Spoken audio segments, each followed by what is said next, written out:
Assalamualaikum warahmatullahi wabarakatuh. Salam sejahtera bagi kita semua. Perkenalkan, nama saya Hendriadi Saputra, STR4 MBA. Saya merupakan salah satu dosen pada program studi Diploma 3 Tata Hidang Politeknik Pariwisata Lombok. Melalui kesempatan ini, saya akan membahas salah satu mata kuliah yang saya ampu, yaitu mata kuliah Tradisional Mixologi Art. Mata kuliah Tradisional Mixologi Art merupakan salah satu mata kuliah keahlian pada program studi Diploma 3 Tata Hidang yang mempelajari teknik pembuatan atau peracikan minuman tradisional Indonesia, khususnya jamu dengan menggunakan pendekatan mixologi.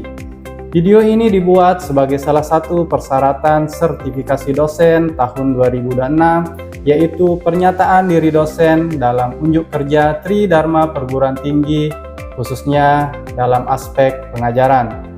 Adapun tujuan pembelajaran pada mata kuliah Tradisional Mixologi Art, secara umum mata kuliah ini bertujuan agar mahasiswa mampu memahami konsep dasar jamu tradisional Indonesia, serta mengembangkan keterampilan merancang, membuat dan menyajikan minuman tradisional berbasis jamu menggunakan teknik dan peralatan modern. Adapun kemampuan yang diharapkan setelah mengikuti pembelajaran pada mata kuliah Tradisional Mixologi Art, mahasiswa diharapkan mampu yang pertama, memahami konsep dasar jamu tradisional. Yang kedua, memahami bahan dan peralatan modern dalam pembuatan minuman tradisional. Yang ketiga, menerapkan teknik pembuatan basic jamu dengan menggunakan alat-alat modern. Yang keempat, mahasiswa diharapkan mampu memahami jenis simplisia jamu dan kriteria simplisia jamu. Yang kelima, mahasiswa diharapkan mampu merancang, membuat, serta mengevaluasi produk mixologi berbasis jamu dengan menggunakan metode dan peralatan modern. Adapun materi pembelajaran pada mata kuliah Tradisional Mixologi Art disusun dalam satu semester, disusun secara bertahap, sehingga mahasiswa memperoleh pengalaman belajar yang sistematis. Topik pembelajaran meliputi yang pertama, pengenalan jamu tradisional Indonesia beserta sejarah dan perkembangannya. Kemudian yang kedua, pengenalan bahan baku serta teknik pengolahan simplisia. Kemudian yang ketiga, prinsip penggunaan berbagai peralatan modern dalam pembuatan basic jamu. Kemudian yang keempat, praktik pembuatan basic jamu menggunakan peralatan modern. Kemudian yang kelima, jenis simplisia jamu dan karakteristik simplisia jamu. Kemudian yang keenam, konsep dasar mixologi jamu. Kemudian yang ketujuh, perancangan dan pembuatan produk inovatif berbasis jamu melalui pendekatan project based learning. Adapun sistem pembelajaran dalam mata kuliah Tradisional Mixologi Art, sebagai mata kuliah vokasi, proses pembelajaran lebih banyak menitik beratkan pada praktik, sehingga mahasiswa memperoleh pengalaman belajar secara langsung melalui demonstrasi, praktik laboratorium, diskusi, dan project based learning. Adapun sistem penilaian dalam mata kuliah Tradisional Mixologi Art meliputi yang pertama, tugas harian sebesar 15%, kemudian penilaian harian sebesar 20%, kemudian ujian tengah semester sebesar 25%, dan ujian akhir semester sebesar 40%. Adapun bentuk ujian akhir semester, sebagai bentuk asesmen, ujian akhir semester dilaksanakan dalam bentuk proyek. Mahasiswa diminta merancang satu resep minuman jamu yang inovatif yang akan dikembangkan pada desa wisata dengan memanfaatkan bahan-bahan lokal yang tersedia di daerah tersebut. Demikian Bapak dan Ibu gambaran umum terkait dengan mata kuliah Tradisional Mixologi Art yang saya ampu. Selanjutnya saya akan mengajak Bapak dan Ibu untuk menyaksikan cuplikan video proses belajar mengajar di kelas. Selamat menyaksikan.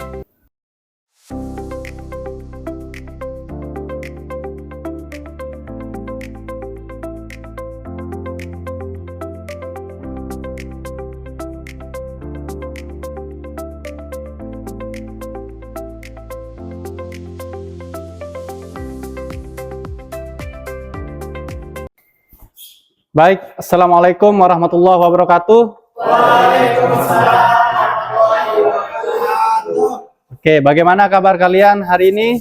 Baik. Alhamdulillah baik. Dan masih semangat ya? Oke, baik.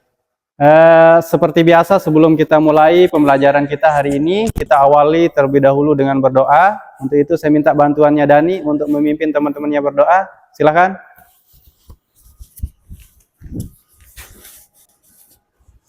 Okay, my friends, before we start our practice today, let's pray together according to our belief. Begin. Finish. Oke, thank you Dani. Silakan kembali ke tempat. Oke, selanjutnya silakan kalian lakukan presensi kehadiran di QR code yang sudah disediakan di slide di depan. Silakan kalian scan semua. Oke, sudah? Oke, baik, terima kasih. Nah, untuk hari ini kita akan belajar tentang miksologi jamu. Namun sebelum masuk ke materi pembelajaran kita hari ini, saya ingin mereview sedikit tentang apa yang sudah kita praktikkan pada pertemuan sebelumnya. Ada yang masih ingat apa yang sudah kita praktikkan di pertemuan sebelumnya? Oke, silahkan Diana. Oke, yang kita pelajari pada minggu lalu yaitu prinsip-prinsip penggunaan peralatan modern dalam pembuatan basic-basic jamu. Oke, good. Thank you, Diana. Nah, jadi di pertemuan sebelumnya kita sudah mempraktikkan tentang prinsip-prinsip peralatan modern dalam pembuatan basic-basic jamu, yaitu ya. Nah, alat-alat yang sudah kita gunakan yaitu ada sipon, kemudian ada French press dan V60. Oke, jadi kita sudah belajar tentang penggunaan alat-alat tersebut. Kemudian hari ini kita masuk ke materi miksologi jamu. Ya, kenapa miksologi jamu? Karena jika kita menarik dari zaman kerajaan dulu sampai sekarang, minuman jamu ini merupakan minuman warisan dari nenek moyang kita, ya kan? Tapi kondisinya sekarang mungkin sebagian besar, khususnya di generasi kita, di Gen Z dan Gen milenial, menganggap bahwa jamu itu hanya minuman tradisional yang rasanya pahit, yang tampilannya kurang menarik, dan hanya dikonsumsi oleh orang-orang tua saja, ya kan? Nah, dari situlah muncul konsep miksologi jamu itu sendiri untuk mengembalikan kembali popularitas minuman jamu itu agar mau dikonsumsi oleh generasi atau masyarakat sekarang ini dengan kita berupaya menyesuaikan dengan keinginan atau preferensi dari masyarakat sekarang ini ya.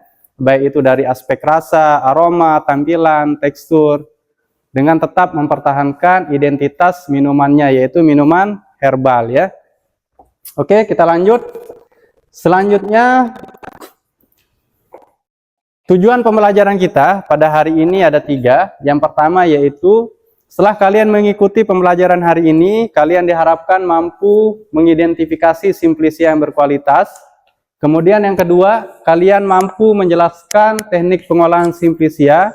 Kemudian yang ketiga, kalian diharapkan tentunya mampu merancang formula sederhana miksologi jamu.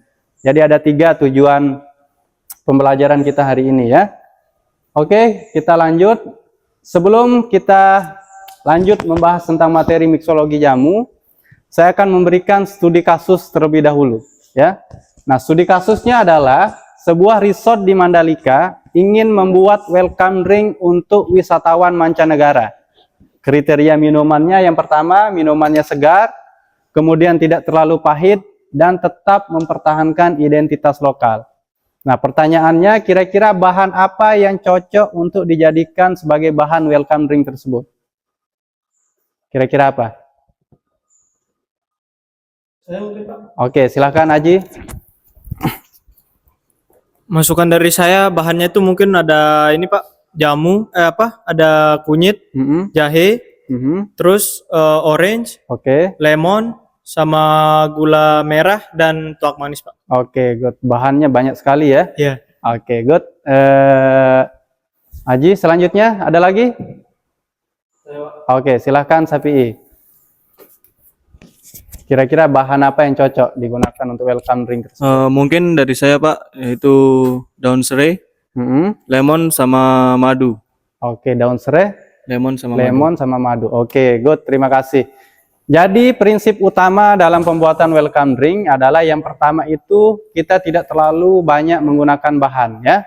Kemudian yang kedua, kita tidak menggunakan metode yang terlalu kompleks. Karena biasanya welcome drink disajikan dalam porsi yang banyak kan? Jadi kita upayakan untuk menggunakan bahan-bahan yang tidak terlalu banyak dan metodenya yang simpel-simpel saja agar mudah dan cepat dibuat. Oke, begitu ya? Oke. Kita lanjut. Nah, sebelum kita lebih jauh membahas tentang materi miksologi jamu, kita harus terlebih dahulu mengenal dengan apa yang namanya simplicia. Jadi simplicia itu adalah bahan-bahan yang digunakan untuk membuat jamu atau minuman fungsional. Oke? Jadi nanti kalau kalian membuat jamu, jangan lagi menyebut bahan-bahan, tapi disebut dengan kata simplicia. Biar terdengar lebih profesional gitu ya. Jadi jangan ada lagi yang menyebut bahan-bahan yang saya gunakan, tidak begitu lagi ya. Tapi simplicia yang saya gunakan adalah, baru dijelaskan ya. Oke? Nah kemudian simplicia untuk jamu yang umumnya kita ketahui berasal dari rempah-rempah, ya kan? Yaitu ada dari jahe, kemudian kunyit, kemudian kencur, cengkeh, dan lain-lain ya. Itu yang umumnya kita ketahui. Oke, kita lanjut ke selanjutnya memilih simplicia yang berkualitas. Nah, ternyata di dalam gambar ini untuk simplicia jamu itu tidak hanya berasal dari rempah-rempah saja, tapi bisa berasal dari bunga ataupun daun-daunan ya. Oke, nah kemudian jenis simplicia itu ada dua, dibagi dua, ada simplicia segar dan simplicia kering ya. Lalu bagaimana cara menentukan kriteria dari simplicia segar dan simplicia kering? Ini dalam konteks pemilihan simplicia yang berkualitas ya. Oke, sebelum saya lanjut, saya mau bertanya dulu sama kalian. Kira-kira kenapa kita perlu memilih simplicia yang berkualitas dalam membuat minuman? Kira-kira kenapa? Oke, silahkan Zulfian. Untuk mempertahankan rasa, aroma, dan teksturnya, Pak. Oke, good. Jadi dampaknya ketika kita menggunakan simplicia yang berkualitas, tentunya dampaknya hasil akhir dari minuman yang akan kita buat akan berkualitas dan layak dikonsumsi juga, ya kan? Oke, kita lanjut ke kriteria simplicia segar dan simplicia kering. Nah, untuk simplicia segar, di sini kriterianya kita cek yang pertama melalui aromanya dulu. Aromanya masih khas, kemudian warnanya masih cerah alami, kemudian kondisinya tentunya tidak busuk. Jadi untuk mengidentifikasi simplicia segar ini cukup simpel ya. Nah, yang agak kompleks untuk mengidentifikasi kelayakan atau tidak simplicia itu ada di simplicia kering. Nah, kriterianya yang pertama aromanya masih khas, kemudian warnanya masih tidak kusam, kemudian kondisinya tentunya tidak berjamur, kemudian kadar airnya harus kurang dari 10%. Nah, cara mengeringkan simplicia ada dua. Kita bisa lakukan dengan dua cara. Yang pertama dengan metode alami, dengan menggunakan sinar matahari, dan dalam pengeringan menggunakan sinar matahari ini ada ketentuannya.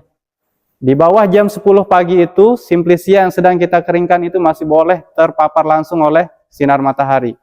Sedangkan di atas jam 10 pagi itu terlebih dahulu simplicia yang kita keringkan harus dilindungi terlebih dahulu menggunakan kain paranet.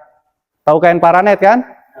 Oke, itu kain yang berwarna hitam, yang jaring-jaring, yang biasa digunakan untuk petani menjemur hasil panennya ya. Oke, lalu bagaimana dengan cara mengeringkan menggunakan mesin? Nah, kalau menggunakan mesin ini bisa kita gunakan dehidrator ya. Nah, cara mengeringkan dengan menggunakan dehidrator ini cukup gampang. Tinggal kita setting mesinnya, tingkat suhu berapa yang kita inginkan, kemudian durasi pengeringannya berapa menit, tinggal kita atur di mesin tersebut ya. Nah, kemudian cara mengetahui bahwa simplicianya pada saat kita keringkan itu kadar airnya sudah kurang dari 10%, kita bisa identifikasi dengan cara misalnya simplicia yang kita keringkan berbentuk rempah-rempah, kita coba berbentuk rimpang atau akar-akaran, kita coba patahkan simplicia akar-akaran yang sedang kita keringkan. Kalau sudah cepat patah itu berarti kadar airnya sudah kurang dari 10%. Nah, kemudian jika simplicianya berbentuk bunga atau daun-daunan, kita coba remukkan ya. Jika sudah mudah remuk berarti kadar airnya sudah kurang dari 10%. Oke, paham ya? Paham. Oke, nah kemudian pertanyaan saya lagi. Kira-kira kenapa kita perlu menentukan atau menggunakan simplisa kering yang kadar airnya sudah kurang dari 10%? Kenapa kira-kira harus kadar airnya kurang dari 10%? Oke, silahkan Tegar. Untuk mengawetkan bahan supaya agar tidak agar tidak berjamur. Oke, good. Terima kasih Tegar. Jadi tujuannya kenapa harus kadar airnya kurang dari 10%? Yang pertama, agar durasi penyimpanannya lebih lama, simplisa keringnya ya. Kemudian yang kedua, agar pada saat kita mengekstraksi simplisa keringnya, pada saat kita mau buat jadi minuman, itu agak mudah keluar ekstraknya. Dibandingkan dengan kadar airnya yang masih tinggi, itu agak susah untuk mengeluarkan ekstraksi dari simplisa keringnya. Oke, jadi begitu ya.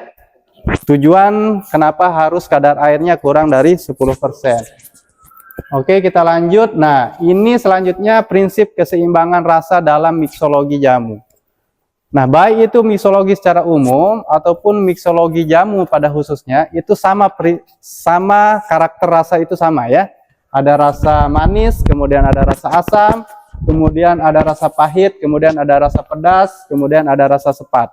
Nah, rasa manisnya khusus untuk miksologi jamu ini bisa kita dapatkan dari gula aren atau madu, kemudian asam bisa kita dapatkan dari jeruk nipis ataupun asam jawa, kemudian pahit bisa kita dapatkan dari sambiloto ataupun teh, kemudian rasa pedas bisa kita dapatkan dari jahe, cabai, dan lain-lain ya.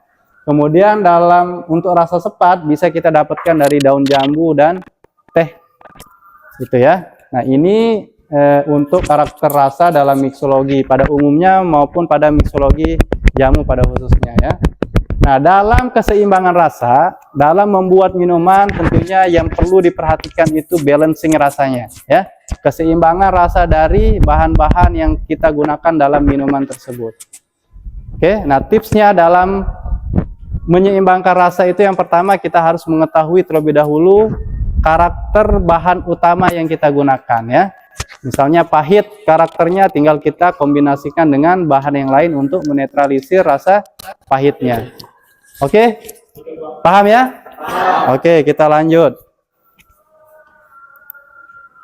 Oke, nah kemudian tabel penyeimbang rasa dalam miksologi. Nah, jika rasa manis yang lebih dominan, kita bisa tambahkan dengan rasa asam atau pahit ringan yang bisa didapatkan dari jeruk nipis atau sambiloto. Kemudian jika rasa asamnya yang lebih dominan, kita bisa menambahkan rasa manis atau sepat ringan. Kemudian jika rasa pedas yang lebih dominan, kita bisa menambahkan rasa manis atau asam segar. Kemudian selanjutnya, jika rasa sepat yang lebih dominan, kita bisa menambahkan rasa manis atau asam ringan ya. Jadi ini rumusnya ketika membuat miksologi jamu pada khususnya ya. Misalnya kalian membuat jamu sambiloto misalnya menggunakan basic bahan sambiloto kan pahit rasanya. Berarti tinggal kita cari lagi bahan kombinasi yang lain untuk menetralisir rasa pahit tersebut, gitu ya. Untuk mengharmoniskan rasa dari semua bahan yang kita gunakan dalam minuman tersebut. Itu tujuan dari menyeimbangkan rasa dalam minuman. Oke? Oke, kemudian kita lanjut. Kita lanjut ke selanjutnya tugas analisis resep. Ya. Nah, yang kalian analisis minumannya sudah saya buat di depan di meja ini.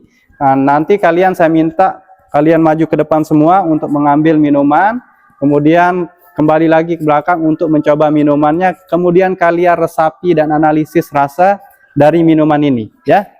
Nah, bahan-bahan yang digunakan dalam minuman ini yang pertama ada jahe 100 ml, kemudian ada madu 40 gram, kemudian ada jeruk nipis 10 ml. Nah, kriteria minumannya atau karakter minumannya yaitu rasanya segar, kemudian agak pedas, kemudian tingkat kemanisannya sedang, dan minuman ini cocok digunakan sebagai welcome drink ya. Nanti kalian coba. Kemudian pertanyaan saya nanti setelah kalian coba, yang pertama yang kalian analisis adalah apa fungsi madu dalam minuman ini. Kemudian yang kedua, jika jeruk nipis dikurangi, apa yang akan terjadi terhadap rasa dari minuman jahe French Fresh Citrus ini. Kemudian yang ketiga, jika wisatawan mancanegara yang meminum minuman ini tidak terlalu suka pedas, apa yang bisa dimodifikasi dalam penggunaan bahan-bahannya? Itu ya, itu yang kalian analisis. Kemudian nanti saya minta beberapa dari kalian untuk menjawab jawaban pertanyaan analisis tersebut. Oke? Paham? Oke, kalau gitu silakan kalian maju ke depan semua, ambil minumannya menggunakan paper gelas ini.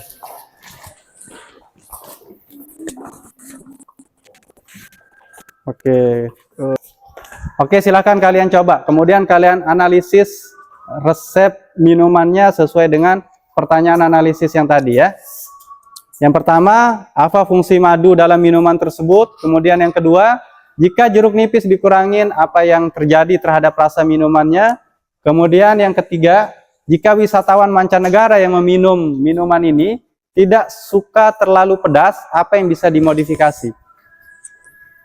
Itu pertanyaannya ya. Oke, saya kasih waktu sebentar lagi. Kemudian saya minta beberapa dari kalian untuk menjawab pertanyaan analisis tersebut.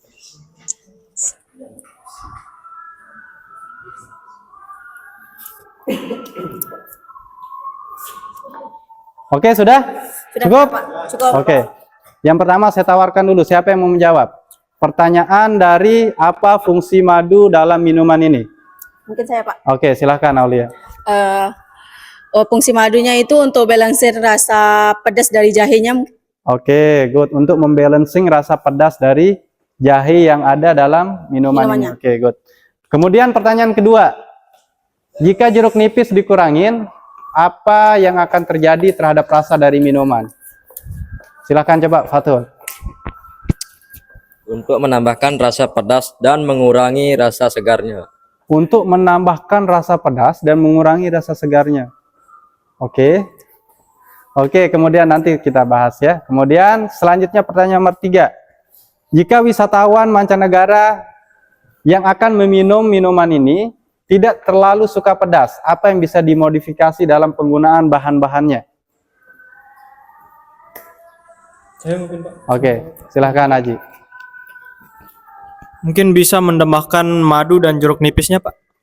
Bisa menambahkan madu dan jeruk nipisnya untuk membalancing rasa pedasnya jahe. Iya, betul. Oke, good. Terima kasih. Kita kasih tepuk tangan dulu untuk 3 penjawab kita. Oke, tadi Fathur menyampaikan apa? Fathur Rahman. Biar bisa lebih mencolok pedasnya dan mengurangi rasa segar. Oke. Jika jeruk nipis dikurangin, berarti dia minuman ini akan lebih strong lagi pedasnya.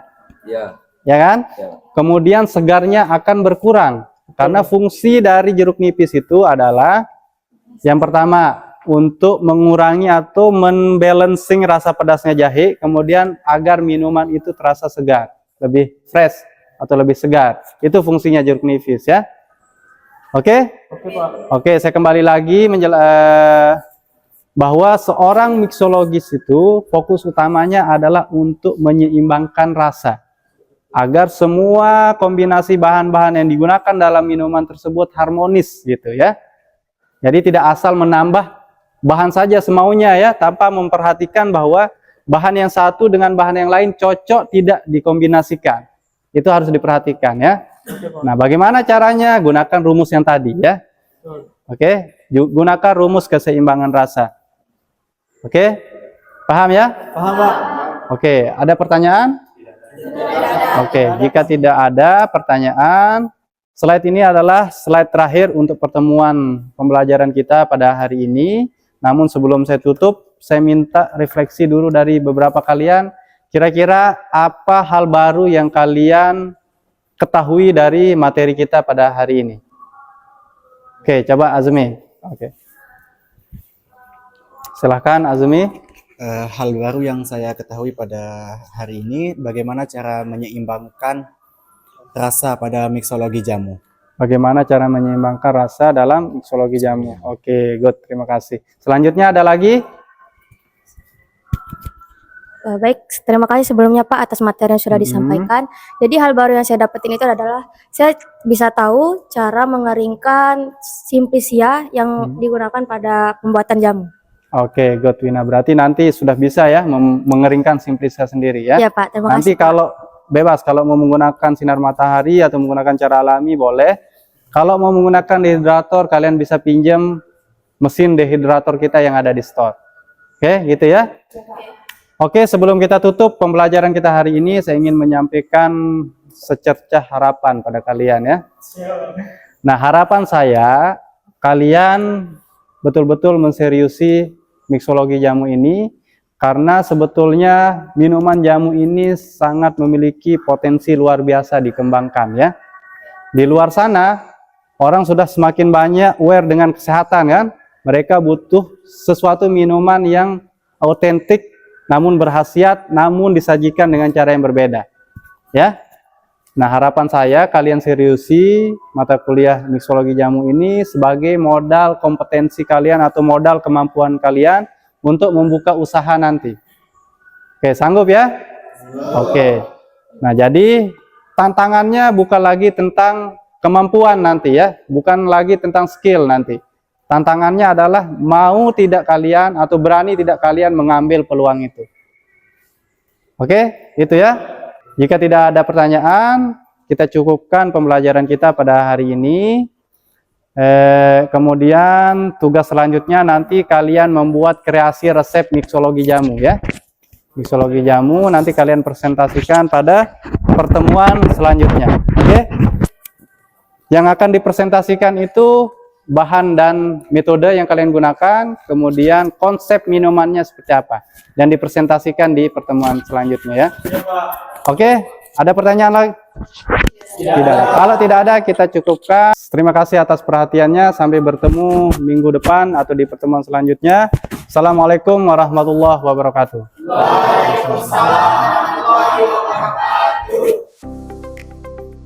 Demikianlah deskripsi singkat beserta cuplikan video proses belajar mengajar saya di kelas untuk mata kuliah tradisional mixologi art. Semoga dapat memberikan gambaran terkait dengan kinerja saya pada aspek pengajaran. Saya ingin menyampaikan terima kasih yang setinggi-tingginya pada semua sivitas Politeknik Pariwisata Lombok, tim penilai, teman sejawat beserta adik-adik mahasiswa. Terima kasih. Assalamualaikum warahmatullahi wabarakatuh.